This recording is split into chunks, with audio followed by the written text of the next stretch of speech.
तो आप पशुओं को मारेंगे तो शक्ति को या शिव को ये बात सुहाएगी क्या, वो भी उन्हीं के दिनों में। जिन देवी के नाम पर हम इतनी हत्याएं करते हैं, विशेषकर बंगाल में, ये उन देवी की कथा है जो पशुओं के स्वामी हैं, वही देवी के पति हैं। मैं उत्तर भारत का वैष्णव होने के नाते नहीं बोल रहा हूँ। लाइन है, माछे भाते बांगाली, वेज या नॉन वेज ऐसे कंसीडर करके नहीं खाते, ये कल्चर है। नॉन वेज खाते हैं क्योंकि उस दिन कुछ ट्रेडिशंस होता है, इसीलिए। जो काली पूजा होता है वहाँ पे तो बलि होता है ना, सैक्रिफाइस करते हो, तो हम माँ को सैक्रिफाइस करते हैं। सब पशु, सब जीव, सब प्राणी उनके बच्चे ही नहीं है, उनका अपना रूप है। बुरा लग रहा होगा सुनने में, पर मुझे बताओ ना, अगर त्योहार के आधार में धर्म नहीं है तो त्योहार में और एक वीकेंड पार्टी में क्या अंतर है। देवी का त्योहार इसलिए थोड़ी आता है कि हम खुद ही महिषासुर बन जाएं। आपसे निवेदन करता हूँ, आपकी मौज किसी की मौत ना बने। नमस्ते आचार्य जी। आजकल नवरात्रों के दिन चल रहे हैं और देवी की पूजा हर दिन की जा रही है। अभी रिसेंटली मैंने पश्चिम बंगाल की एक खबर में पढ़ा कि वहाँ पर सेलिब्रेशन के लिए जो वहाँ के कैदी हैं उनके उनके खाने में कुछ बदलाव किया गया है और चिकन बिरयानी और मटन बिरयानी को सर्व किया जा रहा है। तो मैं ये चीज़ समझ नहीं पा रही हूँ कि सेलिब्रेशन और निर्दोष जानवरों की हत्या में क्या संबंध है। हम सेलिब्रेट कैसे कर सकते हैं जानवरों की हत्या करने के लिए? हम हमेशा एक ही चीज सेलिब्रेट करते हैं व्यवहारिक तौर पर। आदर्श वगैरह छोड़ो, जो जमीनी सच्चाई है वो ये है कि हम जैसे हैं, हम अपने वैसे ही होने को बड़ी भारी, बड़ी अच्छी, बड़ी सुंदर चीज मानकर सेलिब्रेट करते रहते हैं। त्योहार आता इसलिए है कि आप वैसे न रहो, कम से कम कुछ दिन जैसे आप रहते हो, कुछ बेहतर हो जाओ, कुछ ऊंचे उठ पाओ। पर हम बड़े धुरंधर लोग हैं। हमारे लिए त्योहार का मतलब होता है मैं जैसा हूं वैसा रहे रहे ही मौज मार लूंगा। बल्कि मैं जैसा हूं, चूंकि अब मौज मारने का लाइसेंस मिल गया है, तो अपने ही और गिरे हुए चेहरों को अभिव्यक्त कर दूंगा। कोई मैंने जटिल बात नहीं बोल दी। साधारण मतलब यह है कि साधारण दिनों में तो फिर भी हो सकता है कि हम थोड़े तमीज के लोग होते हों, लेकिन जब त्योहार के दिन आ जाते हैं तो हम अपनी रही सही तमीज भी गायब कर देते हैं। हमें अनुमति मिल गई है धार्मिक, हमारे अनुसार हमें धार्मिक अनुमति मिल गई है मौज मारने की। तो आप दुनिया भर में देखिए, सबसे ज्यादा प्रदूषण कब हो रहा होगा? त्योहारों के दिनों में, हफ्तों में। अभी 25 दिसंबर से लेके 1 जनवरी तक का जो समय आएगा, वो दुनिया भर में प्रदूषण के लिए और क्लाइमेट के लिए सबसे घातक समय होता है। जितनी एयर ट्रैवल उस समय होती है कभी नहीं होती, जितना कंजम्पशन उस समय होता है कभी नहीं होता, मार्केट में जितनी डील्स तब होती हैं कभी नहीं होती, और टूरिज्म में जितनी गंदगी उस समय फैलती है कभी नहीं फैलती। क्योंकि हमारे देखे दो काम हो रहे हैं। क्रिसमस तो है ही धार्मिक, और न्यू ईयर भी एक तरह से धार्मिक ही बात हो गई भाई, धार्मिक नहीं तो कम से कम सांस्कृतिक। बकरीद पर जितने बकरे कटते हैं वो आम दिनों की अपेक्षा कई गुना कटते हैं। एक आम दिन दुनिया में बकरे, भेड़, ये सब, भारत में बकरों का ज्यादा है, और जगहों पर और जानवर भी काटे जाते हैं। तो वो दिन ऐसा होता है जिस दिन एक स्पाइक आ जाती है कि इतने तो रोज कट ही रहे थे, आज।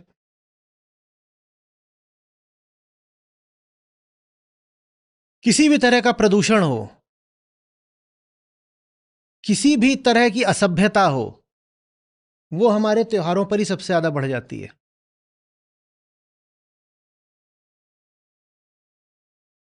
ये करा है हमने धर्म के साथ। धर्म का जो उद्देश्य है वास्तविक, उसको हमने बिल्कुल उलट करके रख दिया है, इनवर्स, फ्लिप।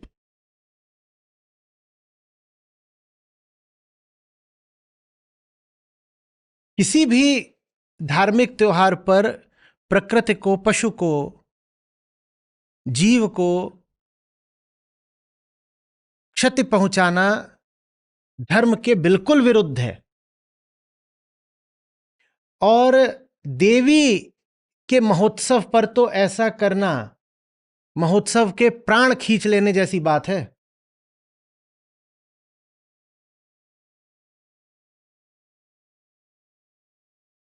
जो पूरा शाक्त मार्ग ही है, देवी का जो मार्ग है, उसका जो केंद्रीय ग्रंथ है उसका आप नाम जानते हैं, ठीक है ना? हम बहुत बार उसकी चर्चा कर चुके हैं। क्या है? दुर्गा सप्तशती या दुर्गा महात्म्य, कई नामों से जाना जाता है, सप्तशती ज्यादा प्रचलित नाम है। और सप्तशती पर मैंने इतनी बार बोला है, आप लोगों को इतनी बार समझाया है, एक एक श्लोक की विस्तृत व्याख्या करी है। वो पूरा ग्रंथ ही ये आपको बताने के लिए है कि देवी वास्तव में प्रकृति ही हैं।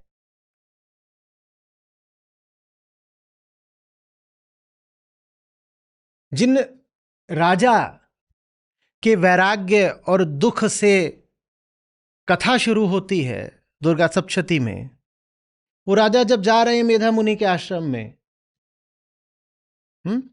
तो वहां पर क्या देख रहे हैं? शुरुआत ही कैसे होती है? राजा आकर्षित कैसे होते? तो जंगल आए थे कि जंगल में हम अपने प्राण त्याग देंगे। कहानी ऐसी है कि राजा बड़े अच्छे आदमी थे, मोटे तौर पर बता रहा हूं, लेकिन उन्हीं के भाई बिरादरों ने, मंत्रियों ने, रानियों ने, सबने मिल करके युद्ध में उनकी हार करवा दी। दूसरे इधर उधर के राजाओं से मिल करके युद्ध में इनको हरवा दिया। और ये बड़े अच्छे आदमी थे, प्रजा के लिए काम वगैरह करते थे। तो इनके भीतर बड़ी ग्लानि उठी, बड़ा क्षोभ कि मैं अच्छा आदमी था, सबके लिए ठीक किया, फिर मेरे साथ ये क्यों हुआ? और ये अब जंगल आ गए, बोले जान ही दे दूंगा। और दूसरी ओर एक और भी सज्जन थे, उनका बड़ा व्यापार था, उनके साथ भी लगभग यही हुआ था। उनका व्यापार डूब गया, उनके घर वालों ने, बच्चों ने, भाई बिरादरों ने, उनकी पत्नी ने, सबने मिलकर उनको भगा दिया, निकलो यहां से, किसी काम के नहीं। वो भी जंगल आए थे कि, और जंगल में आकर के भी वो कह रहे थे कि पता नहीं ये जो मेरे बच्चे हैं ये सकुशल होंगे कि नहीं, कहीं मेरा व्यापार ये ठीक से संभाल पा रहे होंगे कि नहीं। लालच के नाते नहीं, मोह के नाते। और राजा में भी वही मोह कि जिनसे मैंने इतना अच्छा रखा, वो लोग तो अच्छे थे ना, उन्होंने मेरे साथ बुरा क्यों किया? तो ये दो लोग हैं, अब ये जा रहे हैं मुनि के आश्रम में। जिन देवी के नाम पर हम इतनी हत्याएं करते हैं, विशेषकर बंगाल में, जीव हत्या, तो ये उन देवी की कथा है। तो जा रहे हैं वहां मेधा मुनि के आश्रम में। वहां क्या देख रहे हैं कि वहां पर खरगोश बैठा हुआ, हिरण बैठा हुआ है, और बत्तख बैठी हुई है, और उसके एक तरफ बाघ बैठा है, बीच में भेड़िया बैठा हुआ है, और कोई कुछ बोल नहीं रहा। और मुनि सबको ज्ञान दे रहे हैं, कहानी सुना रहे हैं, और सब ऐसे बैठ के अपना सुन रहे हैं। राजा को बड़ा आश्चर्य हुआ, बोले ये कैसे यहाँ पे? तो मुनि ने पूछा कि क्या है, क्या बात है? तो उन्होंने अपनी, दोनों ने व्यथा सुनाई। तो मुनि बोले कि तुम्हें समस्या ये है कि तुम्हारी बुद्धि भी है इन पशुओं जैसी ही। तुम्हारी बुद्धि भी है इन्हीं पशुओं जैसी। और यहां जगत में जितने लोग हैं सब पैदा तो पशु बुद्धि लेके ही होते हैं, वही पशु बुद्धि तुम में भी बैठी हुई है। तो बोले हमें बताइए फिर ये जगत क्या है, प्रकृति क्या है? बोले हम बताते हैं, कथा के माध्यम से बताएंगे, होशियार हो, ध्यान दोगे तो समझ लेना। फिर वो कहानी बताते हैं पूरी कि विष्णु सोए हुए थे, उनके कान के मैल से दो राक्षस पैदा हो गए। तो फिर एक के बाद एक करके उसमें राक्षस आते हैं, मधुकैटभ आते हैं, चंडमुंड आते हैं, महिषासुर आता है। तो ये सब अपना, समझ में आ रही बात? ये चल रही है।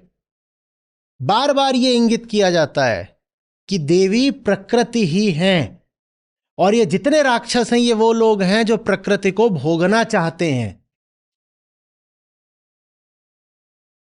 तो देवी माने वो जो उनका संहार करती हैं, जो प्रकृति के साथ हिंसा करते हैं। और हम देवी के भक्त बनते हैं और देवी के ही दिनों में प्रकृति के साथ हिंसा करते हैं। शिव और शक्ति का संबंध तो समझते हैं ना, शिव और शक्ति का संबंध समझते हैं ना, दोनों को साथ दिखाया जाता है पति पत्नी के रूप में, ठीक यही है ना। और शिव पशुपति भी कहलाते हैं। पशुपति इस अर्थ में कि पशुओं के स्वामी, जो पशुओं के स्वामी हैं वही देवी के पति हैं। पति साधारण अर्थ में नहीं, दूल्हा दुल्हन नहीं, हालांकि शिव पार्वती की कथा में दूल्हा दुल्हन भी हैं। तो आप पशुओं को मारेंगे तो शक्ति को या शिव को यह बात सुहाएगी क्या? वो भी उन्हीं के दिनों में। और इन दिनों में तो जलवा बिखरता है। जो आम आदमी कम मछली खाता होगा ज्यादा खाएगा, जो कम बकरा खाता होगा वो ज्यादा खाएगा। दंदना के बलि दी जाती है, इतनी बलि कि कोई हद नहीं। और जो बलि नहीं भी दे रहे हैं उनको बकरा तो जरूर चाहिए। विशेषकर बंगाल में। और इसीलिए आप जो सवाल पूछ रही हैं, जो घटना बता रही है, ये बंगाल की है कि वहां कैदी लोग भी कह रहे हैं ये तो खास दिन है, तो नवरात्र में कैदियों को सबको चिकन और मटन दिया जाए। ये खुशी मनाने का तरीका है कि किसी गर्दन काट दो उससे खुशी मनाई जाएगी। चलो, अब मेरे सिद्धांत की बात नहीं है, मुझसे मत लड़ो। वो कहने लग जाते हैं कि देखो आप तो उत्तर भारत के वैष्णव हो ना, इसलिए आप शाकाहार शाकाहार बोलते हो। मैं उत्तर भारत का वैष्णव होने के नाते नहीं बोल रहा हूं, और मैं आपसे पूर्वी भारत बंगाल के शाक्त से नहीं बात कर रहा हूं।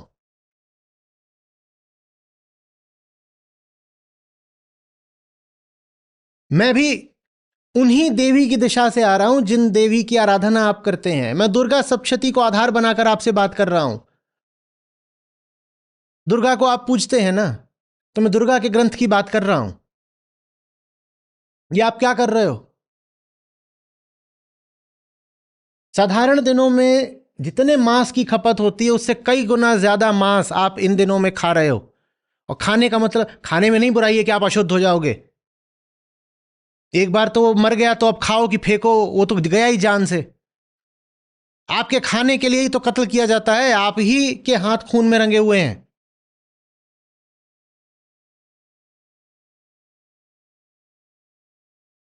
शुंभ निशुंभ चंडमुंड ये सब जब साफ हो जाते हैं तो अंत में मालूम है क्या होता है? कितनी गजब बात है, मैं जितनी बार सोचता हूं, लोमहर्षक बात है, बिल्कुल रोमांच हो जाए सोच के। क्या नतीजा होता है जब देवी सब असुरों का सफाया कर देती हैं?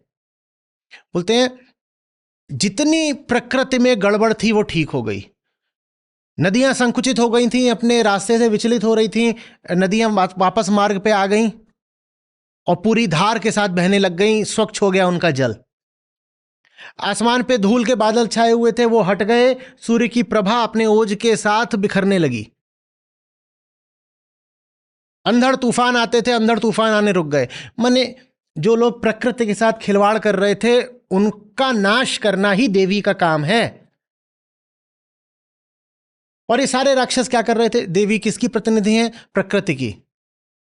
ये सारे राक्षस एक ही काम करते थे, ये देवी के पास प्रस्ताव भेजते थे भोग का। जो तीसरा उसमें चरण है वो सबसे विस्तृत है, उसमें वही तो है। देवी वहां पर्वत पर बैठी हुई है और एक के बाद एक उनके न्योते भेजे जा रहे हैं कि आओ हमारी रानी बनो, हम विश्व विजेता हैं, सारे देवताओं को हरा दिया है और सारे जो अमूल्य रत्न हैं वो हमारे पास हैं, और तुम भी तो एक अनुपम सुंदरी हो, तुम्हें हमारे पास होना चाहिए।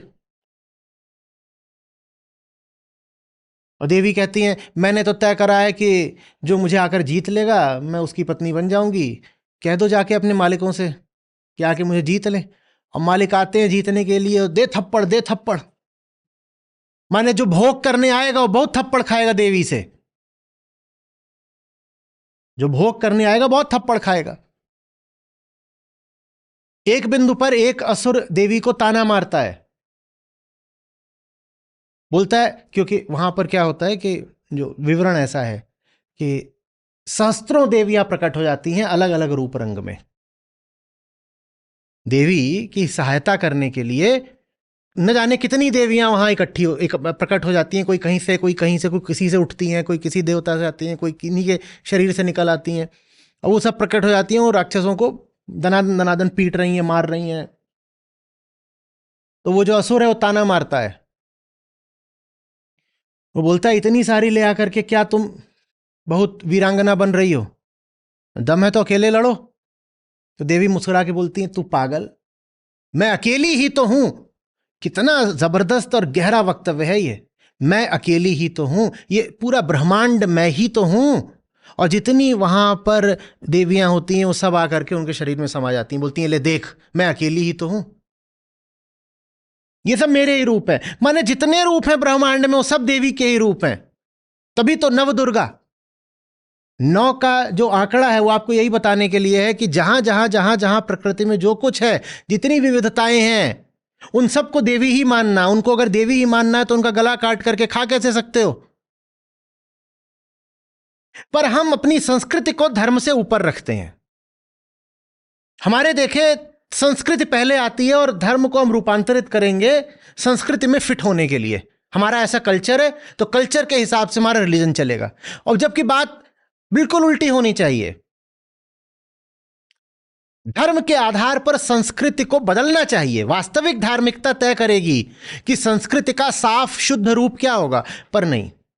क्योंकि संस्कृति हमारी आदत की बात होती है, संस्कृति हमारे व्यवहार की, बिहेवियर की, परंपरा, ट्रेडिशन की बात होती है।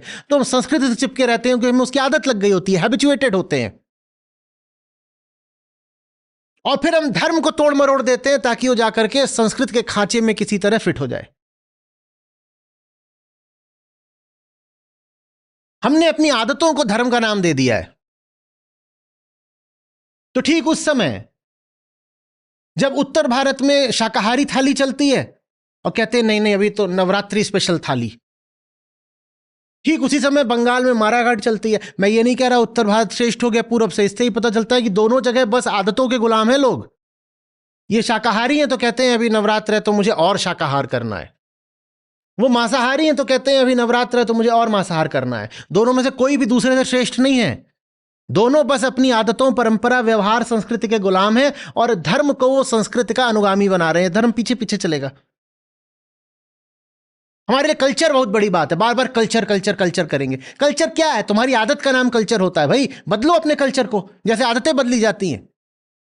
And since most of our habits are bad habits, hence most of our culture is bad culture. सीधी सी बात नहीं है क्या? ये इतना क्या गौरव करते हो कल्चर पे? जो कुछ पीछे से चला आ रहा है, जो कुछ तुम्हारे व्यवहार में है, बिहेवियर में, उसको ही कल्चर बोलते हैं ना। तुम्हारा बैठने उठने का तरीका, तुम्हारे खाने पीने का तरीका, तुम्हारी भाषा, तुम्हारी पसंद नापसंद, यही सब तो कल्चर होता है।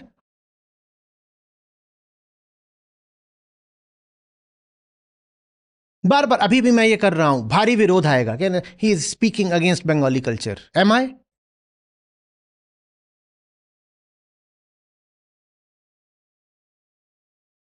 ही speaking on behalf of north Indians. Am आई?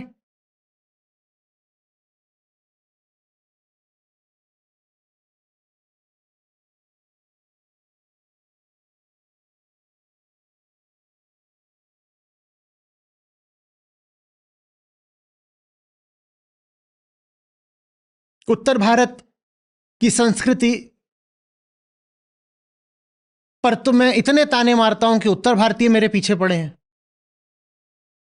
और देश के किसी और हिस्से के लोगों को समझाने जाओ तो वो मुझे फिर उत्तर भारतीय की तरह देखें। ये कहां से बात आ गई?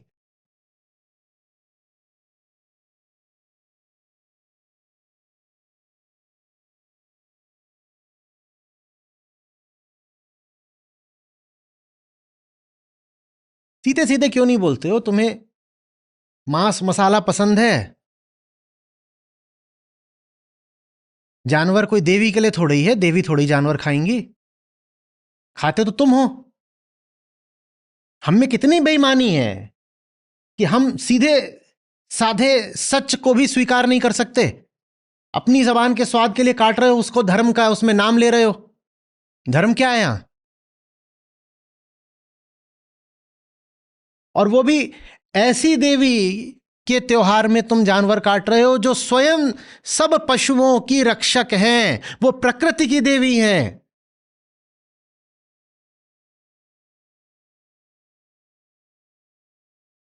सब पशु, सब जीव, सब प्राणी उनके बच्चे ही नहीं हैं, उनका अपना रूप है। हम ये भी नहीं कह सकते कि वो देवी हैं और ये सब छोटे छोटे जो हैं उनके बच्चे हैं, बच्चे भी नहीं हैं, वो देवी के रूप हैं। वो देवी के सजीव रूप हैं। देवी के सजीव रूप को देवी की प्रतिमा के सामने काट रहे हो, ये कहां की होशियारी है?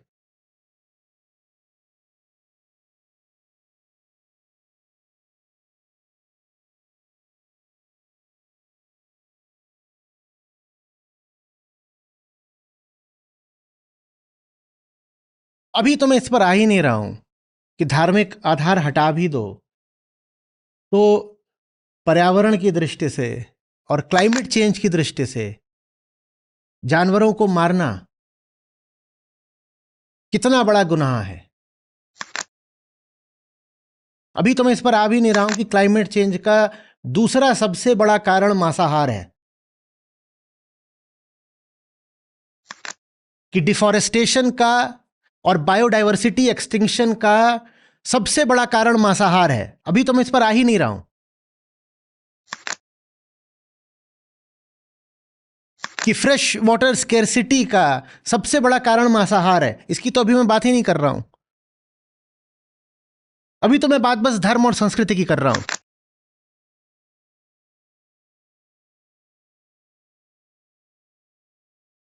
हमारे धर्म ग्रंथों का अगर सही अर्थ किया जाए तो बड़े ऊंचे हैं, बड़े प्यारे हैं ग्रंथ हमारे, पर हमें बस त्योहारों पर धूम मचानी है, ग्रंथ से कोई लेना देना नहीं। त्योहार अगर ग्रंथ पर आधारित नहीं है तो वो त्योहार एक ऑर्डिनरी पार्टी से बढ़कर कुछ है क्या?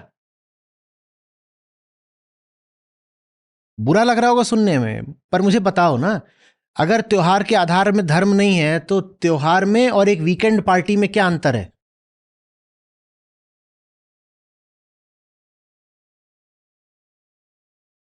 और धर्म क्या होता है?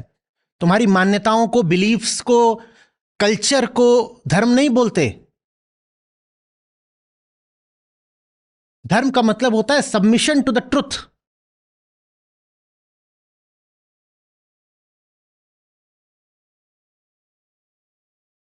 आदत की अपेक्षा सत्य को सम्मान देना धर्म है।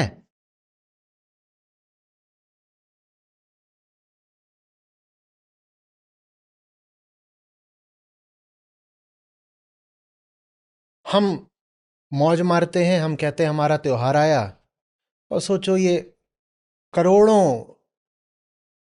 बेजुबान छोटे प्राणी, इनके लिए क्या आया? हमारे लिए मौज आई, इनके लिए मौत आई।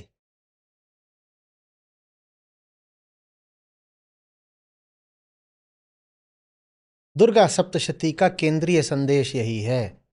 प्रकृति को भोगोगे, प्रकृति को कंजम्पशन की चीज मानोगे तो देवी तुम्हारा वही हाल करेंगी जो चंड मुंड मधु कैटभ शुंभ निशुंभ का किया था। महिषासुर कौन है? जो प्रकृति को कंज्यूम करने निकलता है, जो कहता है I will have fun at the expense of प्रकृति, वही महिषासुर है।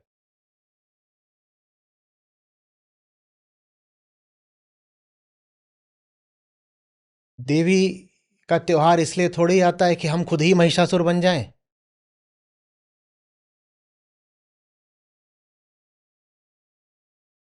हम्म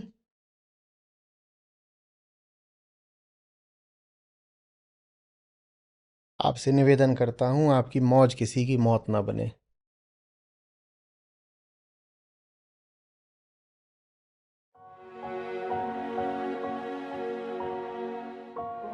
मेरा नाम निशा मिश्रा है। मैं आचार्य जी को 2022 से सुन रही हूँ और लाइव से 1 साल से जुड़ी हूँ।